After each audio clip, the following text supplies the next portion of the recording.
Today we're going to explain the experiment, which is a Bell experiment of entangled photons or correlated photons produced by spontaneous parametric down conversion type 2. I'll explain that in detail as we go along. This box is completely covered apart from this little corner, but all of this box is covered, yeah? There are many reasons why this box is covered. One of them is safety, so that the laser and the light of the laser stay at the level of the table, and if there is any scattering that goes out in any direction, it bounces to these beam stoppers and these roofs. Another reason why this is covered is because the experiment that we're doing is very sensitive to different light sources and different wavelengths. So we need to capture specific wavelengths of the spontaneous parametric down conversion process. And if we allow more light into the box, we lose the signal in noise. So at the moment, everything is closed. As I said, I'm going to open this part of the box very carefully.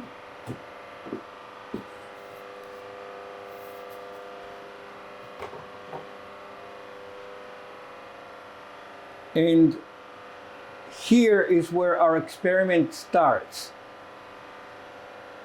With this laser here, which we call the pump.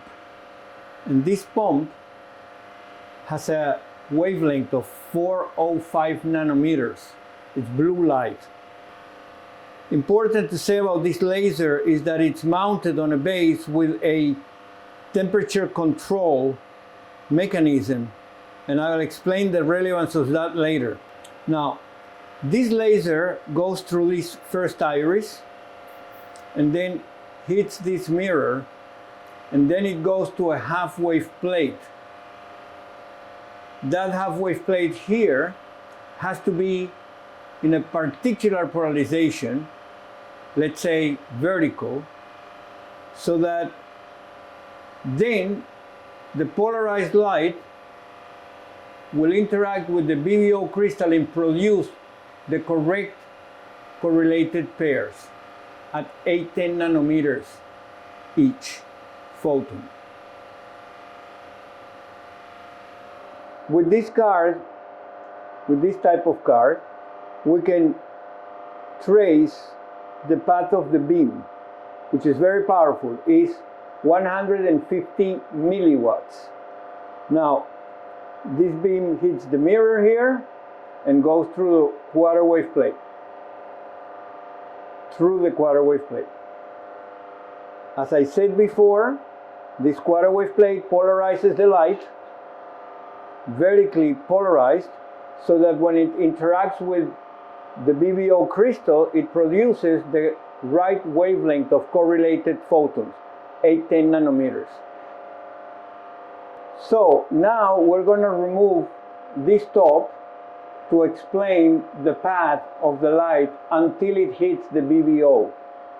So I'm going to take this out,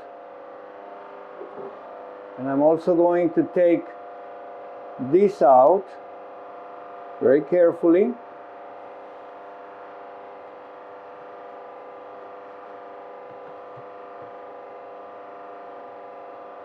And I'm going to put it like that for now. And I'll explain this area of the table. So as I was saying before, the light follows the path, and we can trace the path with this card. You can see on the back of the card there is a blob of light. In the front you can see it too. Right? So it hits this mirror, it goes through the half-wave plate, then the light is polarized vertically, it goes through another iris, and then it goes through another iris, and that guarantees that the light's traveling at the same height. Now, it hits this mirror here, and it changes direction. It goes through this iris here, And then finally, it hits the BBO crystal. This is the BBO crystal right here. This crystal in this mount. And you ought to notice that all these mirrors have knobs which we use to align how the light travels on the table. And this mount, where the BBO crystal is mounted, has many knobs. See, 1 knob, 2 knobs, 3 knobs, and down here it rotates. All that is crucial because to properly align the crystal, we'll have to play with those angles, and according to the position of those angles, we will get the proper phase match conditions, which then guarantee that we can produce the right correlated pair at 810 nanometers. That's a subject for another time. It suffices to say what I've said at the moment. So, to repeat, the laser comes out of the pump, it follows this path, hits the mirror here, goes through the iris, and finally it hits the BBO crystal, right? Once we hit the BBO crystal, we're producing spontaneous parametric down converted type 2 pairs of correlated photons, provided that this BBO crystal, it's properly aligned with the different angles involved in it to produce the proper phase matching conditions. The light goes through the crystal, and then there is something very crucial we need to do here, which is to filter all the unwanted light that will contaminate the 810 nanometers wavelength infrared, which is very weak signal, so that we can actually measure it. And in order to filter all the unwanted light, we use filters. So you can see here that there is a filter. That's a red filter, 800 nanometers wavelength. Anything below that is filtered. But also on the back we have a pair of filters which will guarantee that the light that goes through, it's a light between, on the center wavelength of 810 nanometers with a minus plus 5 or 10 depending on the type of the filter. So after we have put this one here, this set of filters here, right, we are ready to collect the proper wavelength of our experiment, meaning the proper correlated pair of photons that may show us the consequence of conducting a Bell experiment in terms of violations of the Bell inequality. So I removed the filters now to show you that after the light goes through the filters, the pump will be stopped by this side of the iris that you see there.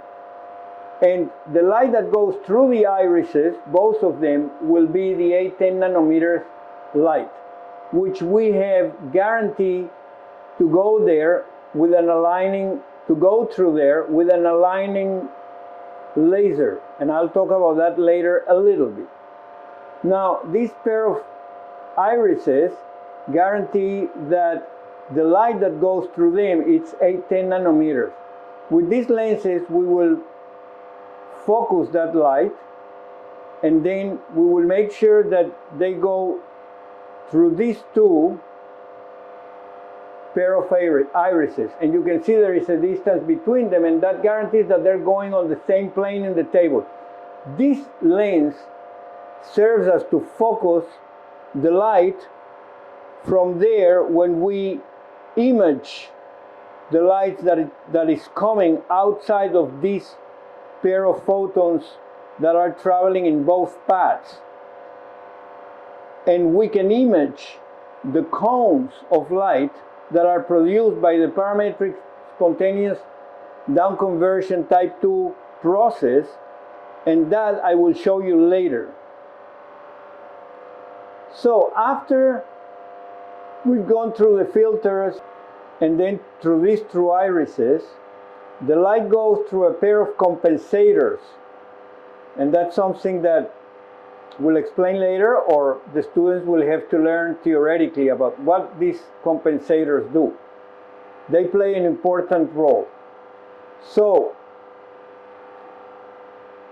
the light that's coming through this path goes through this compensator, hits this mirror, it's refocused onto this rotation mount with a polarizer in it, and then it goes straight to the mount that has a fiber collector, an optical fiber that collects the photons and sends them to the SPCM. I'll show you that later, but for now you need to follow this path: mirror, lens, polarizer, fiber collector. And the same happens with the light that is going through this path. It goes through this iris compensator, then it goes through the quarter wave plate, a lens, polarizer, and then to the mount with a collimated optical fiber collector. Okay, so I repeat. The pair of photons go one through this path, hits the mirror, lens, polarizer, fiber collector. And then the other photon travels this way, goes through the compensator, goes through the quarter wave plate, a lens, polarizer, fiber collector. So we've covered the experiment again to guarantee that everything is as it should be, but we're gonna uplift this roof here from this box, which contains 2 SPCM, single photon counting modules. Now, these 2 SPCMs, I'm gonna have to lift this stopper so that you can see them from both sides, right? Here they are from both sides. Now they are covered with a black velvet cloth, 1, and a plate on top, 2, so that we can guarantee that no light leaks through these fibers, which are collecting the light that it's coming through the 2 paths. So 1 photon goes at a time to this SPCM, and the other photon goes to the SPCM.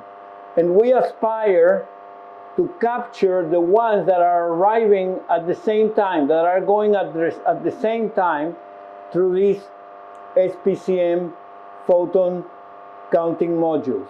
Now you can see that they are plugged into 2 cables, the output of the SPCMs. These cables go first to the oscilloscope, so you can see 1 port for each cable, yeah, 1 port for each SPCM. That means that we can monitor the photon counts per second through the oscilloscope. And then out of those cables we get extensions that allow us to bring those photon countings from each channel to this coincidence count. This coincidence counter collects the pair of photons that arrive at the same time, and by the same time I mean in a window that we can enlarge or get it small, and the smallest window we can get with this coincidence counter, it's 10 nanoseconds. So that's a window of time where any pair of photons which arrive separated by less than 10 nanoseconds, 10 nanoseconds or less, we will accept as a coincidence, which means we will treat them as if they arrived exactly at the same time.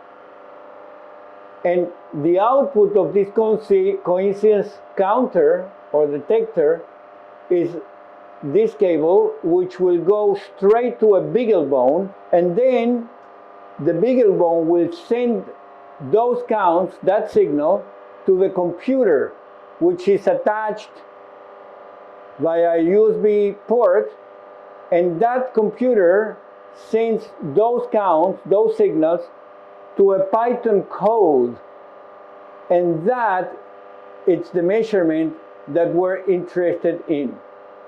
And I'll expand on that in a moment. It is important to say that the laser, it's plugged to this driver, which controls for temperature and current, and allow us to turn the laser up and down in intensity, and also change the temperature so that we get the right amount of current and the right amount of degrees in order to obtain the wavelength 405 nanometers that we want as the center wavelength for the pump. That's very important. Now, this driver is powered by this power source, and near here you have another temperature controller and another driver, which allow us to power this laser and control for temperature, which is the aligning laser. I mentioned in the beginning that we align all this table with the alignment laser through the irises, and once that's aligned, then the light is going into the optimized counts are going into the SPCMs, meaning we get the maximum amount of counts that we can with this aligning laser. Then we switch it off, we turn the pump, and the pump should go exactly through the same path. All right? And the way we guarantee that is by aligning the laser to a cone, to the cones of light that the crystal produces.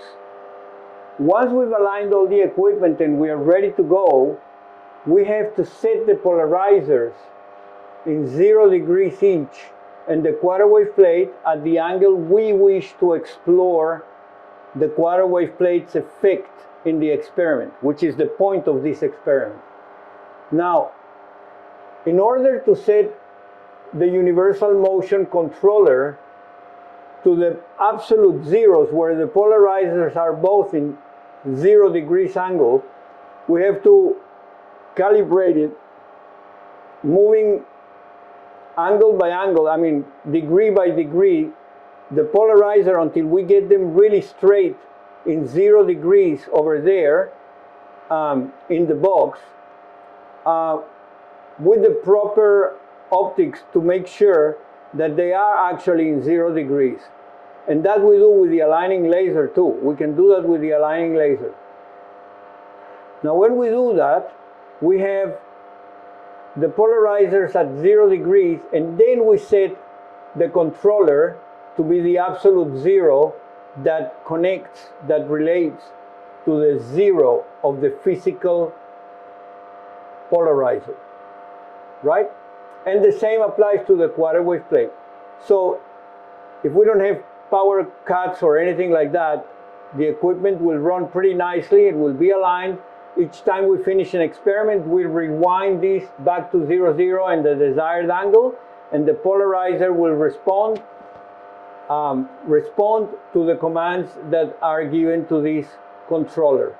And that allows us to run experiments remotely, which is very useful, because then When people are working here during the day, for example, we can more remotely run the experiments at night so that nobody gets affected by these experiments, and the experiment doesn't get affected by the light that is in the lab if we need more precision or less light or any other conditions that would benefit the experiment by being run remotely. And also the researchers, when they need to run more experiments in a week, they don't have to be 16 hours a day in the lab just pressing buttons and waiting. They can do something else, you know, upstairs in the office or in their homes or whatever. We can run experiments during the weekends. It's very flexible. So that's concerning the motion, the universal motion controller that controls the rotating mounts of the polarizers. And now I'm going to show you how we actually control these angles through a Python routine and how we set up an experiment and run it, right? And so we're going to be able to observe the process of running an experiment from the computer. So I'm going to show how I control the experiment from the lab and also how I control it remotely. This one here is the lab computer. And this one here is my personal computer, which I will use as a remote computer to run the experiment. All right? So let's first work with the lab computer. So with the lab computer, take the lab computer to this routine here, which I can run from a prompt, but I will run from here for now. So I've run this routine, which produces this interface. This interface, the interface to the left, controls the angles on the controller, on the universal motion controller. So this is 0, 0, 280, 252. All right? So I'm going to run it. So now it's running. Now you can check there that it's 0, 0, 252. I'm going to change the quarter wave plate angle to 0 so that you can see the third axis, which is in 252, changing to 0. And now you can see it's changing to 0. Right?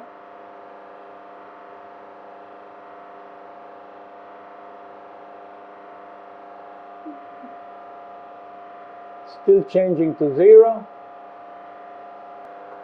And now it's in 0. And now I'm going to put it back to 252. Okay, so now it's gonna go back to 252. So I click, it's running. So it's gonna get to 252. That's where it should get.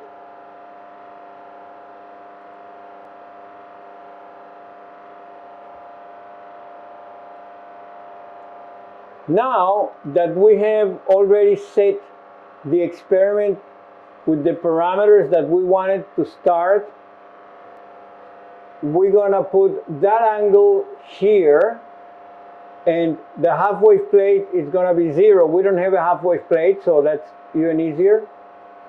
And we're gonna put a parameter here, which is the number of points that we will measure per pair of angles.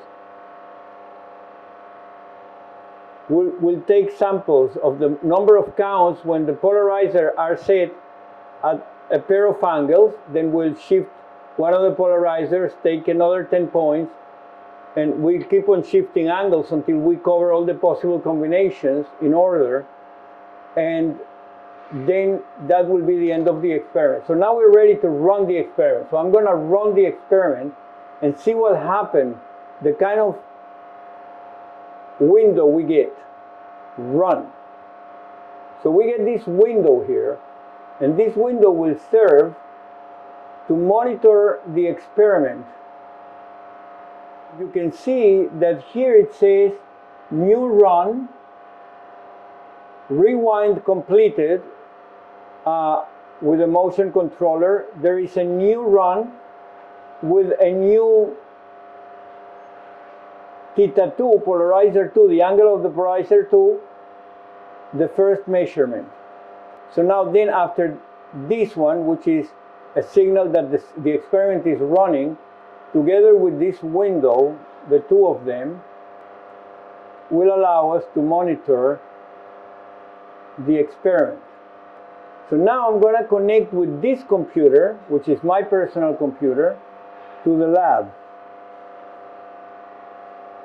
So I'm going to connect to the lab computer. So I'm going to connect this computer to that computer so that I can monitor wherever I am with this computer what's going on in the lab. And now you can see that they're exactly the same. And you will see that when something changes here, it will change in my computer. This one is running remotely on that computer. So that means that I can run my experiments wherever I am. See, it's changing. Right? And in 2 hours and a half, we will have results. Okay, you can see that this is monitoring.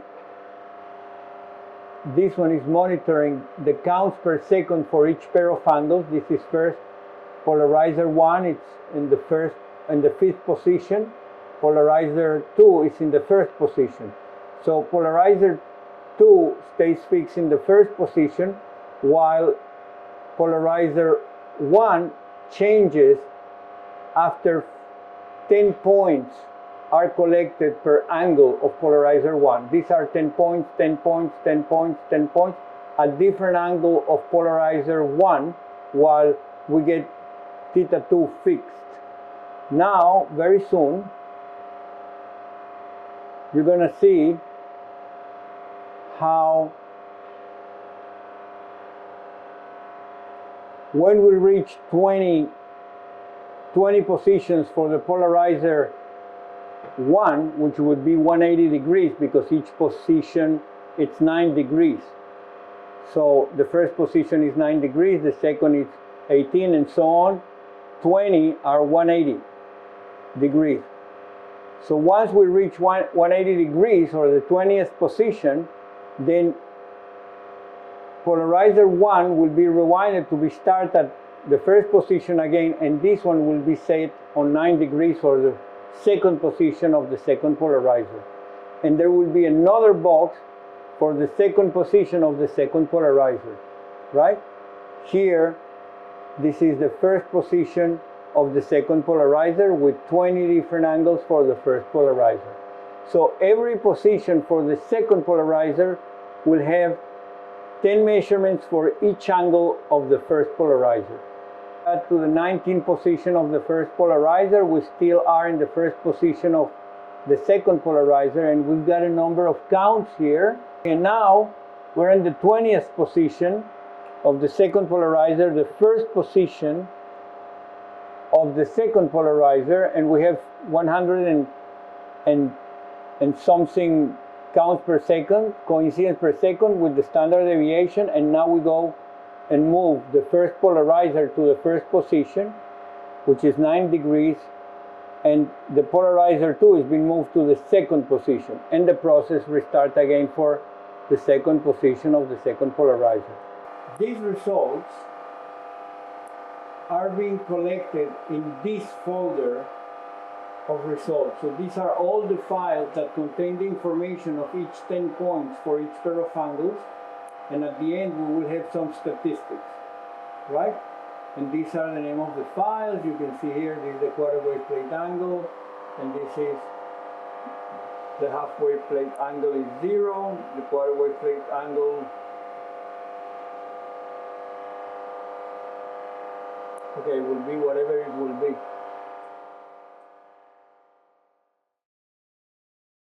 So this is a poster that we presented in a conference about the study on novel phase-shifted EPR-Bell states. The authors are here. Martin Hugerland, Paul Werbos,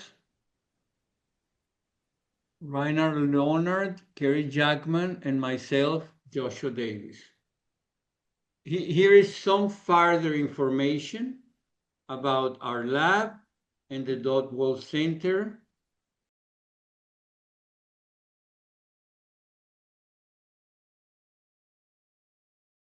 This poster explains how to produce entangled pairs of photons using spontaneous parametric down conversion type 2. Here we see that a pump at 405 nanometers wavelength goes through a BBO crystal, and this BBO crystal performs the spontaneous parametric down conversion, producing two light cones, one horizontally polarized and the other one vertically polarized. And it's in this intersection where we seek to collect our correlated pairs.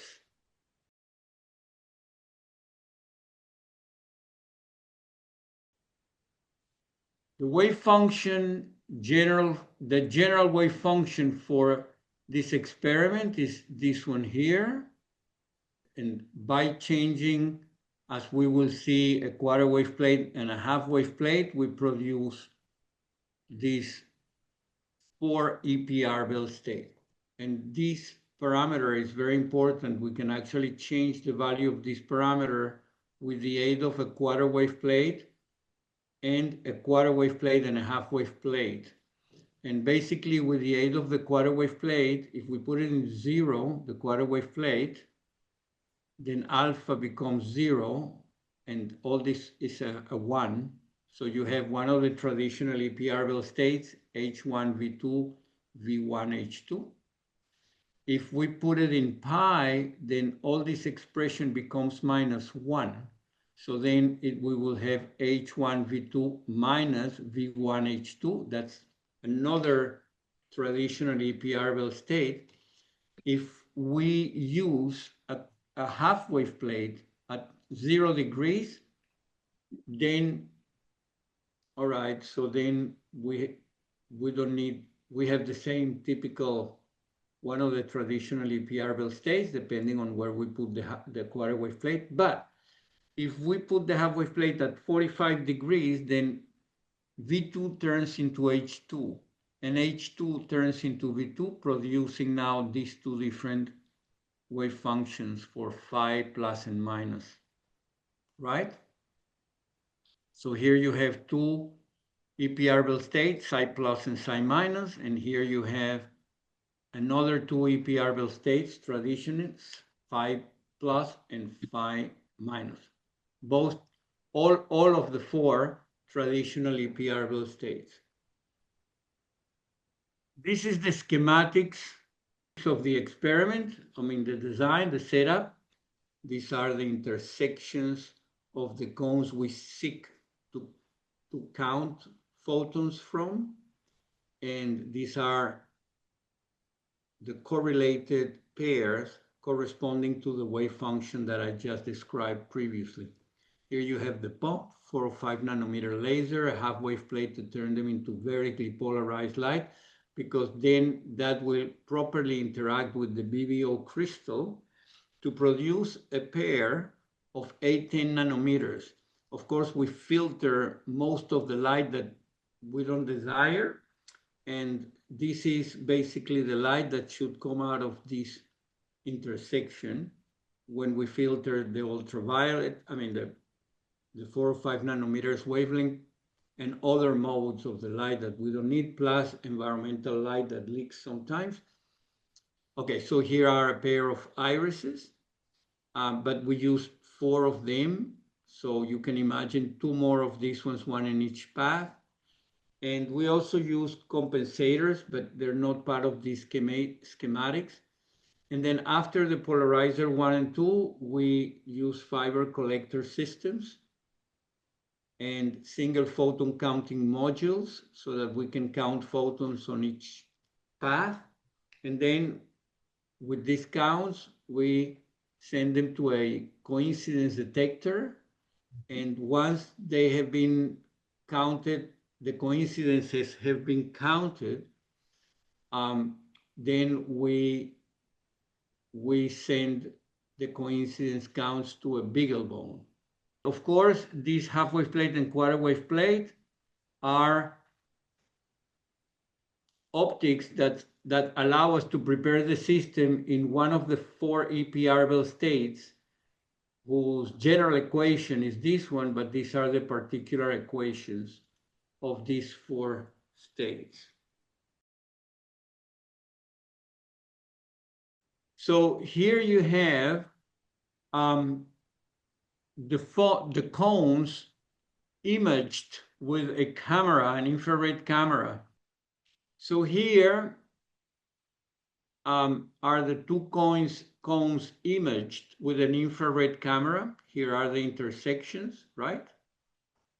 We've used a polarizer at 45 degrees to image the sections of the 2 cones that we're interested in.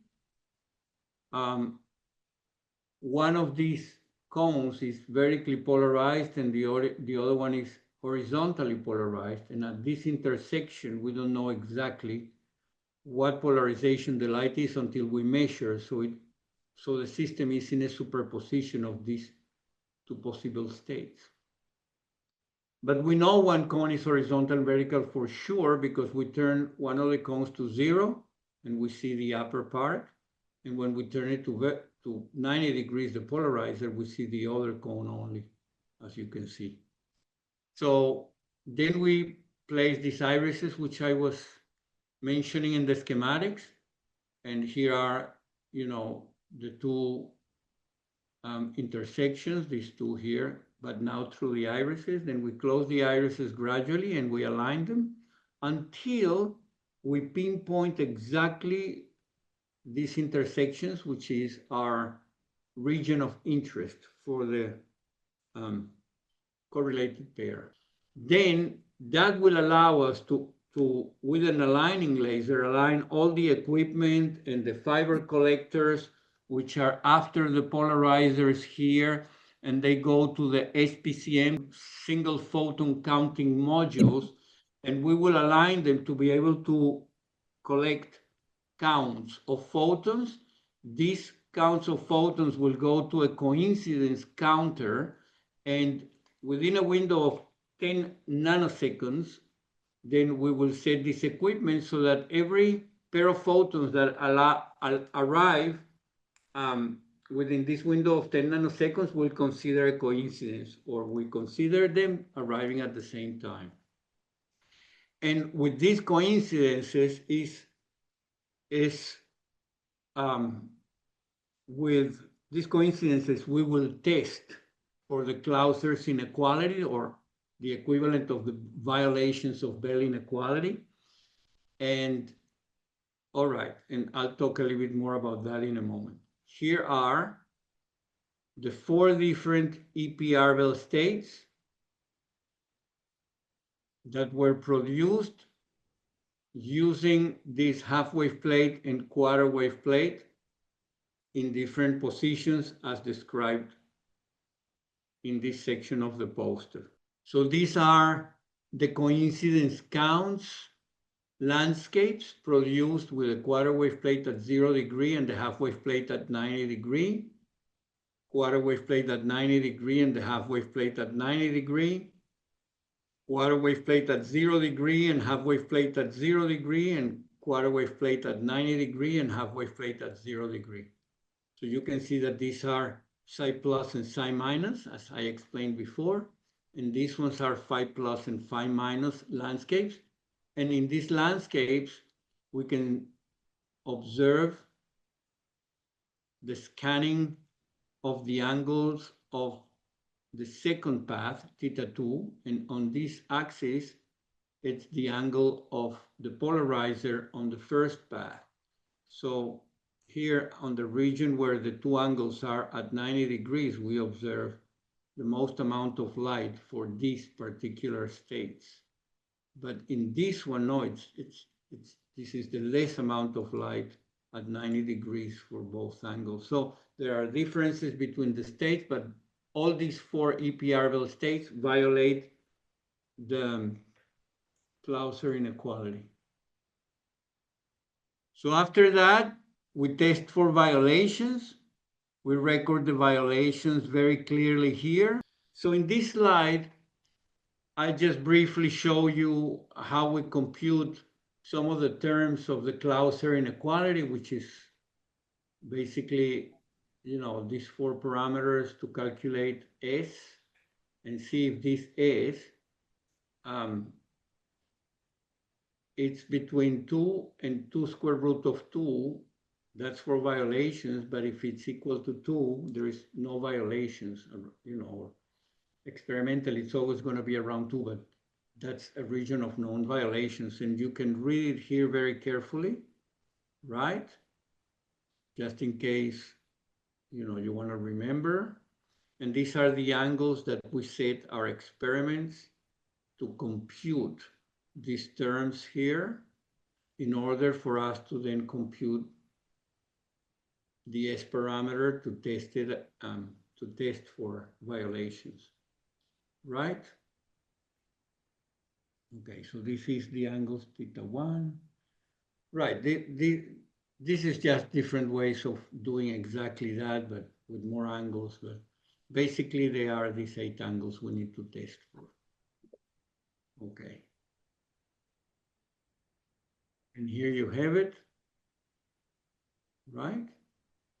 Remember these ones, the formulas for these expectations are here. So you can, and this C means coincidence counts at these angles, polarizer 1 and 2. You can find polarizer 1 and 2. You can also find polarizer 1 orthogonal, polarizer 1 orthogonal, and so on. So you have to substitute for these angles here to obtain this particular expectation. And the same applies for each of these different particular expectations. You apply the same formula. All right, so at the end, you'll have, we have the measurements we took for all these 4 different EPR-Bell states, and you can see that these are violations with very good, you know, standard deviations, as good as it gets in the paper of Kwiat et al., right? And then here we have a new set of violations with phase-shifted EPR-Bell states. But let me first go back to say that this angle here needs to be different than 0 or pi, and basically the quarter wave plate needs to be placed at angles different than 0 or pi, and the angles that we test are all between 0 and, let's say, 45 degrees, which is very important to understand what's going on when we are in the regime of elliptical states of phase or phase-shifted EPR-Bell states. Before we go any farther, I want to explain what's going on here. If we modeled it using the traditional formula sine square sine theta plus minus 𝜃1, if we model it with this formula, okay, we model the system with this formula, which is usually what you find in the textbooks for the different traditional EPR-Bell states, and I put a phase here, then I would get this kind of modeling at 45 degrees, this kind of landscape with a phase of 45 degrees. But this is not what we see experimentally, and certainly not the equations that apply to our setup when we introduce a quarter wave plate and a half wave plate. But let's stick with the quarter wave plate only. When we introduce a quarter wave plate and we solve for the quantum mechanical equations, these are the equations we obtain right here for the 4 EPR-Bell states. But now they are shifted because they have a quarter wave plate in front, And now they have modulations. You see, there are modulations here of light. But this one doesn't exist at 45 degrees. And instead, what we get in the lab is something like this. And this, it's not a state that violates the Clauser inequalities, which is very rare and unusual. And here is the same state reproduced theoretically, which is very different than this kind of states, which are the EPR phase-shifted Bell state with the quarter wave plate at 0 degrees. Usually, there shouldn't be modulations here. But once you put a quarter wave plate, this appears in the system.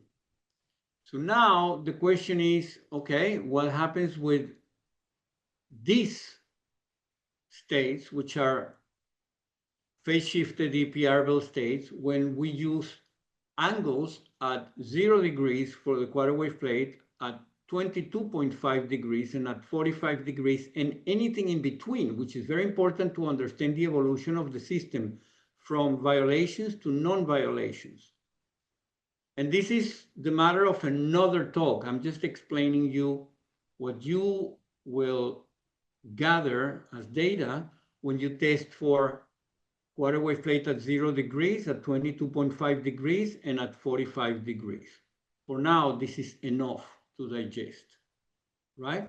And here we start and see that phi plus between 0 and 45 degrees moves from, and this is 22.5 degrees, and now we're in the regime of phi minus. So it goes from 45 degrees to 90, right? So this has shifted from this direction to that direction. This is psi plus and this is psi minus. And then it becomes again from psi minus to, to 135. And that again shifts after this one, it shifts and it becomes the same as the first one, and then you go around the circle, and these are the angles where the landscapes are very different and they do not produce violations.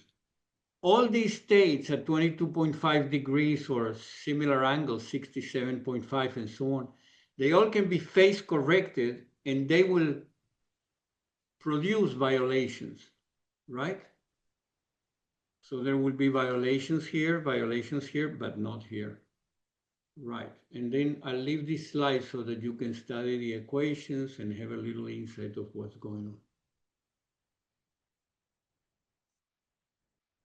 Right, and these are the systems that do not produce violations. Note that the equations are the same, these are the general equations, but for 45 degrees, this 2 disappears from the solution when we solve the system.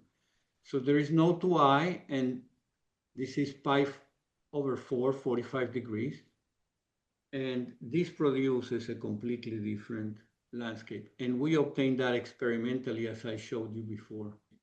This landscape shows us, this slide shows us how on the upper part you have the theoretical, typical landscapes for the 4 EPR-Bell states.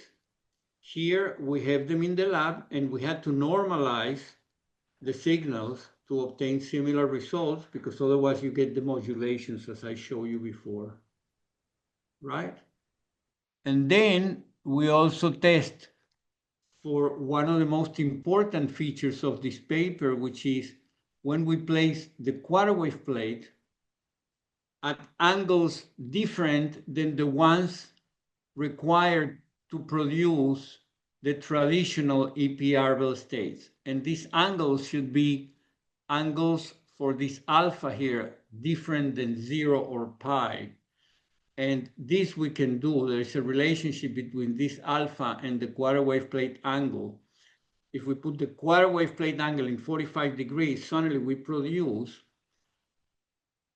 correlated photons that do not violate the Clauser inequality. And this is the point of this experiment. So you can see here that if we put it in 45 degrees, according to some mathematical models, we would see a shift going upwards like that, but this is not what happens. What happens is actually when we solve the equations of quantum mechanics, that we get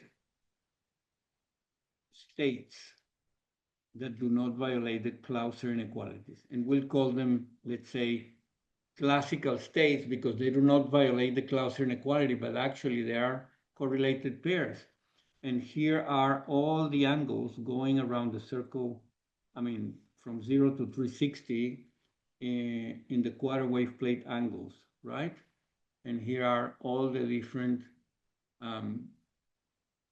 landscapes we get at angles like 45 degrees, 135, 225, and 315. Right. Now, the problem with this is that these angles do not violate the Clauser inequality and they're correlated photons. So how can we call them entangled according to the notion of entanglement being spooky action at a distance? If they don't violate the Clauser inequality, which is the hallmark of what we have come to call entangled photons. And this is a question that we've been researching in this lab for a while, and we're trying to find answers to that question. It could be that the Clauser inequality cannot detect for all type of entangled photons or correlated photons, or as we call them, phase-shifted EPR-Bell states. Some other people call them elliptical states, entangled states. So we've published our results in the Journal of Optical Society B of America, JOSA B. This is the title of the paper, Phase-Shifted Bell States. Here are all the authors.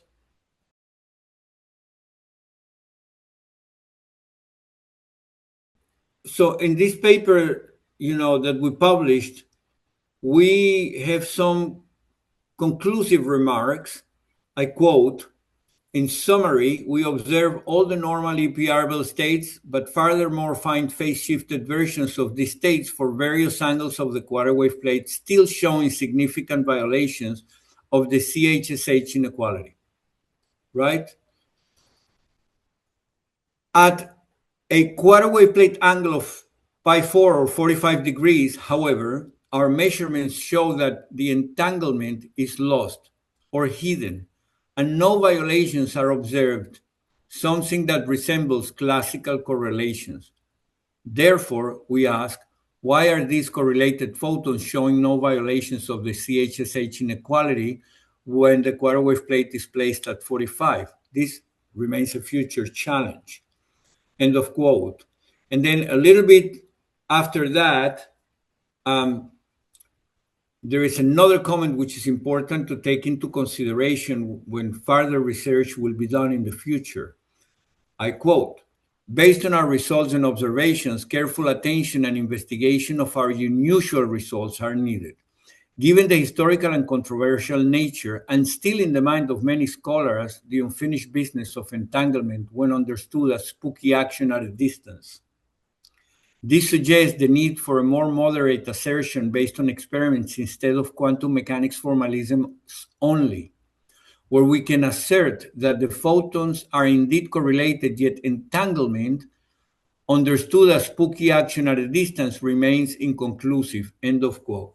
I leave you with these final conclusive remarks so that we can reflect on them, ponder on them, and come up with more tests for the future. And since all the students and viewers that are looking at this video who have an interest on fundamental physics and what's going on really at the level of the interaction between correlated photons, then in the future can expand their understanding via experiments on these issues. All right, thank you so much for your attention and all the best.